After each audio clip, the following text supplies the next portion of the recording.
Let's start. Yeah, I'll leave that up just for a laugh. Just for shits and gigs. All right. A World on Fire, Strange and Awful History, Murat Halstead, Chapter 7. I really got to get my shit together and start getting these out early. What happens is I'll read a chapter or two, and then somehow I'll delete the video on accident, or I won't be able to find it. So I'm just backtracking all of them. All right, Chapter 7. Shit's just hitting the fan. Again, 1902. If you're listening to this, you already know why you're here. All right, Chapter 7, Worldwide Charities. The United States led the way in an official action. Public subscription and the dispatch of relief ships. President Roosevelt was the first, and Emperor William A. Good second. All right. President Roosevelt did not wait for Congress to act before beginning preparations for the dispatch of relief, feeling sure that such action would be prompt and favorable. Secretary Hay was called in and a plan of work mapped out. Mr. Hay being charged with the duty of acquainting Secretaries Root and Moody with the President's wishes. The Treasury Department was instructed to cooperate, and this book's falling apart. And it is supposed that this will mean the employment of the revenue cutters and medical officers of the Marine Hospital Service. The War Department, with its well-organized supply departments, was regarded as in better position than in any other institution to take charge of the relief measures, except that it had no means of transportation. The Sedgwick, which was out of condition, being the only Army transport on the Atlantic coast. Fortunately, the Navy had a handy ship in the Dixie, which arrived at New York recently from a training course. Having been a merchant freighter, she is admirably adapted to the service required for her now. Secretary Moody immediately telegraphed orders to Captain Barry, her commander, to ship army supplies to be offered him and to sail at the earliest possible moment for Martinique. He was authorized to extend relief to other islands if he found any necessity for doing so. Navigation Bureau officers estimated that she can be coaled and provisioned and got underway in a day or two. The scientific department of the government availed itself of the opportunity to send on the Dixie as passengers or observers 2 professors from the Geological Survey. Okay, before this shit hits the fan.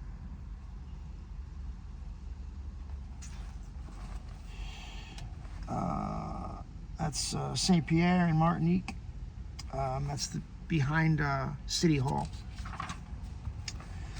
And then this one here, Victor Hugo Street, also Martinique. It's just like a little shopping area for the town. Again, before the shit hit the fan. Looked like they have not many cares in the world at that place, at least before the event.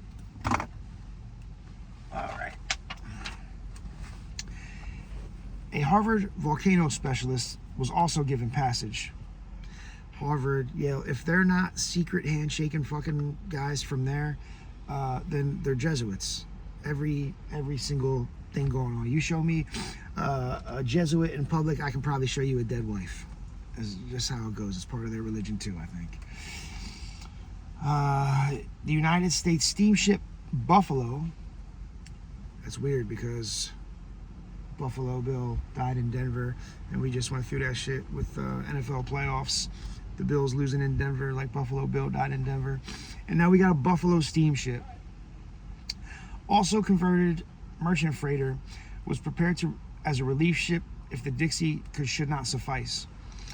Adjutant General Corbin, Quartermaster General Ludington, Commissary Officer General Weston, and Surgeon General Sternberg were charged by Secretary Root with the arrangement of that part of the relief measures pertaining to the War Department. Official orders were dictated for the guidance of the 3 resupply departments, giving the scheme of distribution as follows. 3 medical officers with $5,000 worth of medical stores, etc. 1 subsistence officer with $70,000 in stores consisting of rice, dry fish, sugar, coffee, tea, canned soups, condensed cream, salt, pepper, and vinegar. One of the One officer of the quartermaster's department with $20,000 worth of clothing supplies for men, women, and children. Secretary Root endorsed the scheme as follows. The above distribution is approved and the purchases will be made accordingly, ready for shipment in case the pending bill for relief of Martinique becomes law. The orders directed that these officers and stores be sent on the Dixie to be distributed at such points as may be designated by the Navy officer in command in the Dixie under instructions given by the Secretary of the Navy. The medical officers were to render such medical aid as might be in their power in addition to the distribution of medical supplies. General Weston, commissary, telegraphed immediately to Colonel Bernard, the commissary officer at the New York depot, directing him to expend the allotment of the purchases of tea, coffee, sugar, and on the other foods agreed upon, and to see that these goods were loaded on the Dixie. Captain Gallagher and one of General Weston's most valued assistants was selected to go to New York and proceed on the Dixie to Martinique. He was to be in complete charge of the distribution of the stores and the fund of $5,000 allotted to him for emergency expenses. The character of the President's instructions to the departments concerned in the relief work may be gathered from the text of the following letter, which was delivered to Secretary Moody after the President had seen Consul Ames' message. The President directs me, quote, the President directs me to express to you his wish that your department go to the furthest limits of the executive discretion for the rescue and relief of the afflicted islands in the Caribbean. John Hay, unquote. Rear Admiral Bradford, Chief of the Bureau of Equipment, submitted to Secretary Moody the following suggestion in regard to the situation at Martinique. It has occurred to this Bureau that the refugees from the island of Martinique may suffer from want of good water. No shit. Naturally, the surface water will be strongly impregnated with sulfur and thus unsuitable for drinking purposes. There is a good water barge at Key West with the capacity of 175,000 gallons ready for immediate use. There is also one at Norfolk capable of 400,000 gallons ready for immediate use. These may be towed to whatever locality is selected for a camp for refugees at once. They can be refilled at Kingston, Jamaica, or Cape Haitian, Hayti, Hayti, where there was an abundance of good water. Prompt and generous was the response of the United States to the appeal for succor, which came from the lava-strewn ruins of Martinique. All the machinery of the government was set in motion to hasten the departure of the relief ship with supplies and medicines. President Roosevelt took the keenest personal interest in the preparations for extending and helping hand to the sufferers. And at his discretion, the Dixie was made ready for the voyage and supplies ordered, purchased tentatively, even before Congress had voted the money to pay for them. The President had no doubt of the prompt and generous response of Congress, and he did not wish to lose a minute's time in dispatching our relief ship. Sounds like some shit that will still go down today, except the money and goods would never get there. I remember a while back with the Haiti stuff and the Clintons, they found warehouses full of food and water and dry goods. There might even have been cash in there. Somebody obviously left it there. They either couldn't get to it, forgot about it, or they just fucking hid it and kept it from the people just because they're evil pieces of shit. But huge fucking outbuildings full of fucking food and water. Anyway, when the Senate bill was taken up in the House, Mr. Underwood of Alabama, who had objected to its consideration and had succeeded in delaying action, made a brief speech in which he explained his opposition to the donation of public funds for such a purpose, insisting that private contributors should be relied upon for relief. General Grosvenor, Grosvenor, EVENOR. Maybe it's supposed to... General Grosvenor insisted upon a roll call upon final passage of the bill in order to place the opposition upon record. The bill was passed by a vote of 196 to 9. That's interesting that... Oh no, that's 205. 204 would have been the Great Pyramid levels plus the capstone. I think it's 204. Might be 205. That'd be interesting if they got just as many, or just had many seats in the House to pass bills and shit of a total of 204, 205, like the same level of pyramids, or same amount of levels on the pyramids. Sorry, my brain goes on tangents. Burgess of Texas, Clayton of Alabama, Gaines of Tennessee, Lanham of Texas, Moon of Tennessee, Snodgrass of Tennessee, Tate of Georgia, Underwood of Alabama, Williams of Mississippi. These are all familiar names to me. Almost all of these names, and this is early 1900s. Tate, Snodgrass, Moon. These are all people that I think the bloodlines are still in government. The bill was rushed to the Senate, where on motion of Senator Fairbanks, the House amendment doubling the amount and making $200,000 immediately available for distribution by the president in relief measures and directing the use of naval vessels in the work of succor was agreed to. Senator Collin, making an explanation that the bill was passed without prejudice. The bill was passed without prejudice to the president's recommendations, and intimating that if the appropriation proves insufficient, it would be increased. So if 200,000 is not enough, we'll give you more. I feel like 200,000 stretched a lot longer back then. The resolution was adopted, quote, to enable the President of the United States to procure and distribute among the suffering and destitute people of the islands of the French West Indies such provisions, clothing, medicines, and other necessary articles, and to take such steps as he shall deem advisable for the purpose of rescuing and succoring the people who are in peril and threatened with starvation. The sum of 200,000 is hereby appropriated. The execution of this act of the President is requested to take and obtain the approval of the French government, and he is hereby authorized to employ any vessels in the United States Navy and to charter and employ any other suitable steamships or vessels. Requested to ask and obtain approval from French government. Why does it seem like the French are always like low-key on the in charge of shit? Taking over fucking governments and countries, and Jesuits being founded there. President Roosevelt's message to Congress was as follows. One of the greatest calamities in history has fallen upon our neighboring island of Martinique.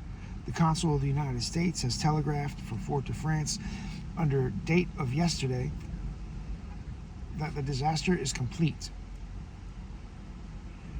Every time they say the disaster has been complete, the shit hits the fan again.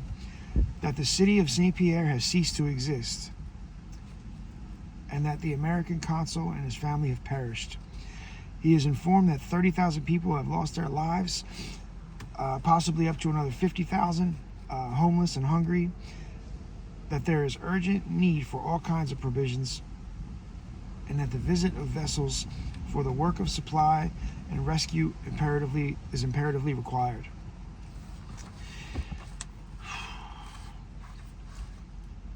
The government of France, while expressing their thanks for the marks of sympathy which should have reached them from America, inform us that Fort-de-France and the entire island of Martinique are still threatened. They therefore request that, for the purpose of rescuing the people who are in such deadly peril and threatened with starvation, The government of the United States may send as soon as possible the means of transporting them from the stricken island.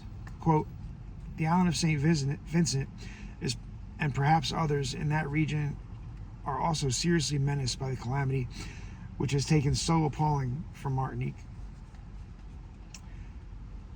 I have directed the departments of the Treasury, of War, and of the Navy to take such measures for the relief of these stricken people as lies within the executive discretion. Unquote.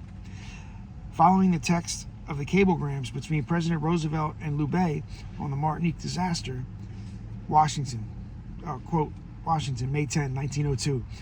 His Excellency M. Emile Loubet, President of the French Republic, Paris.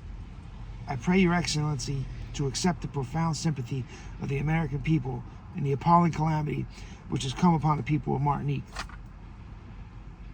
Theodore Roosevelt. Still in quotes.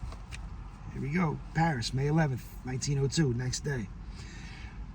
President Roosevelt, I thank you, Your Excellency, for the expression of your profound sympathy you have sent me in the name of the American people on the occasion of the awful catastrophe in Martinique. The French people will certainly join me in the thanks to the American people. Unquote. Emile Loubet. Wiesbaden, province of Nassau, Germany, May 12th, 1902. Emperor William has telegraphed to President Loubet in French as follows. Quote, profoundly moved by the news of the terrible catastrophe which has just overtaken St. Pierre and which will cost the lives of nearly as many persons as perished at Pompeii, I hasten to offer France my most sincere sympathy. May the Almighty comfort the hearts of those who weep for their irreparable losses. My ambassadors will remit to Your Excellency the sum of 10,000 marks on my behalf as a contribution for the relief of the afflicted. President Loubet replied, quote, I am greatly touched by the mark of sympathy which in this terrible misfortune that has fallen on France, Your Majesty is designed to convey to me. I beg you to accept my warm thanks and also gratitude of the victims whom you propose to succor. Paris, May 12th. King Edward has sent 25,000 francs as his contribution to the fund being raised for the relief of the sufferers from the Martinique disaster. The Tsar has telegraphed to President Loubet expressing sincere sympathy of himself and the Tsarina, who share with France the sorrow caused by the terrible West Indian catastrophe. Tsarina is Tsarina. C-Z-A-R-I-N-A, capital or lowercase c though. Sincere sympathy of himself and the Tsarina, who share with France the sorrow caused by the terrible West Indian catastrophe. Rome, May 12th. The Pope today summoned the French ambassador M. Nassar to the Vatican and expressed to him his keen sorrow on hearing of the St. Pierre disaster. The pontiff requested that he be kept informed regarding the details of the volcanic outbreak. London, May 12th. The Colonial Office received the following dispatch this afternoon from Administrator Bell of the island of Dominica, British West Indies.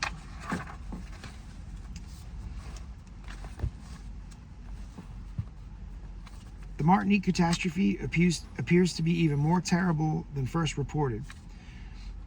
Refugees arriving here this morning say that new craters are open in many directions, that the rivers are overflowing, and that large areas in the north of the island are submerged. Other districts are crowded with survivors. Almost total darkness continues. I do not believe that Guadeloupe can adequately relieve the stupendous distress. It is a matter for congratulations that the people of the United States were first, through the President and Congress and the people at large, to make such liberal contributions for the relief of sufferers, that funds were banked in part, and the Secretary to the President sent this message, quote, Washington, May 19. Graham Stewart, Chicago. On Saturday, immediately after receiving Consul Ames' dispatch, the President directed the Secretaries of War and Navy to inquire and report as to the true condition of affairs in Martinique and St. Vincent. These reports will be made public as soon as received. All the supplies and all the money subscribed here thereto have been urgently needed, but until further information is received, it is deemed best that the receipt of the subscriptions be suspended.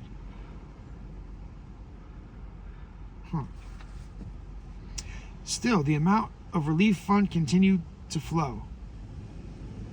Washington, D.C., May 19. Secretary Hay today received the following cablegram from the United States Consul S.A. McAllister at Barbados, West Indies, dated today.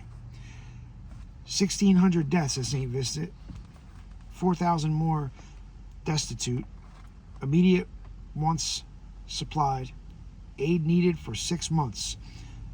This authentic, unquote. The Navy Department received the following dispatch from Commander McLean of the Cincinnati.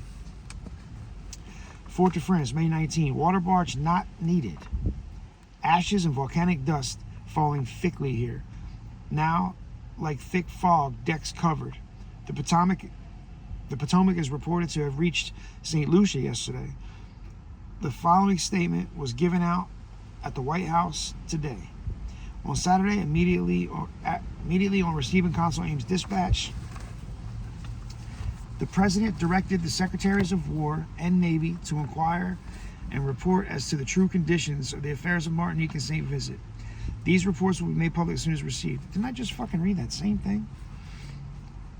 All the supplies and all the money distributed here thereto have been urgently needed, but until further information is received. I don't know what the hell just happened there. Sorry about that. And this was the news of the next day. Kingston, evidence of the formation of new craters taken in connection with the fact that the volcano of La Soufrière continues to vomit up an uninterrupted stream of lava and clouds of steaming vapor leads to the belief that this vent to the Earth's boiling interior will never again become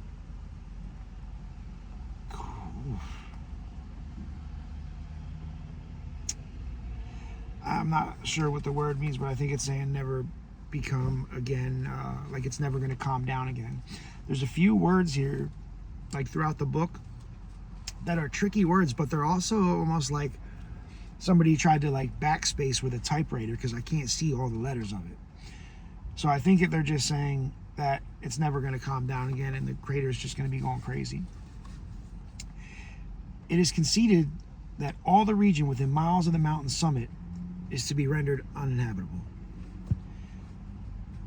Jets of steam rise from the earth at various points on the surrounding plantations. The ground is cracked and seamed with great fissures in every direction, and the soil is so hot that explorers cannot approach the base of the volcano. One of the new craters has been formed on the windward side of the mountain. Paris, May 19. Hot cinders bilged out of Mont Pelée are being strewn in great quantities over the southern portion of the island of Martinique today. According to official dispatches, M. Decré, the French colonial minister from Governor Lahieur of Martinique, I think that's a typo, of Mantinique, I think it's supposed to be Martinique. The wind had shifted since the volcano hurled its first blast of doom on the city of Saint Pierre. Already, the northern part of the island is a dreary waste, the once luxuriant foliage lying buried under the great drifts of lava or thick carpet of ashes. Now the wind is whirling the devastating product of Mont Pelée's continued eruption over and down upon the city of Fort-de-France and all the surrounding country. Within the last 2 days, Mont Pelée's fury has increased, and the refugees at Fort-de-France, as well as the residents from those abroad who are dispensing supplies, are now on hand in sufficient quantity to meet all needs. experiencing the same conditions that prevailed in the city of St. Pierre 5 days before the deluge of the fire blotted out the lives of the entire population. This is feared that the present showers of ashes and cinders will blight all vegetation in the southern part of the island and make it wholly uninhabitable to the people. Do not expect any such vegetation as overwhelmed St. Pierre. This was a while ago now, but Jason and I did a live, and he mentioned blight, B-L-I-G-H-T, and I had never heard that shit before. And the next day, I'm reading a chapter in the book, and it talks about a blight, and it was just fucking hilarious because I never heard the word before. And I'm on a live with Jason, and he talks about blight, and then I read it in the book the very next day, and I'd never seen the word before. All right. We're wrapping it up here in the chapter 7. Violent explosions, however, have been heard at La Carbe, and these may presage another death-dealing eruption. Governor Lahore? I know it sounds like Lahore, but... Oh, shit.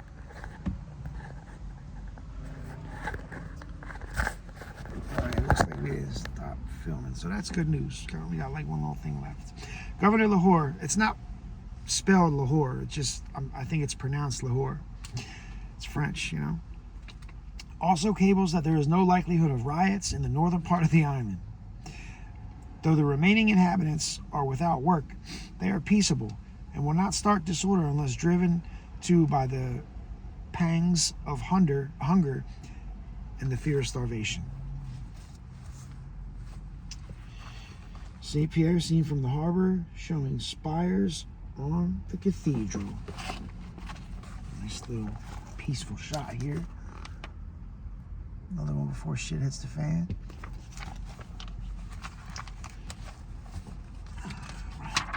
Alright, that's it for that one. Chapter 8 coming up next. Actually, maybe we just keep going. Now it take too long to upload.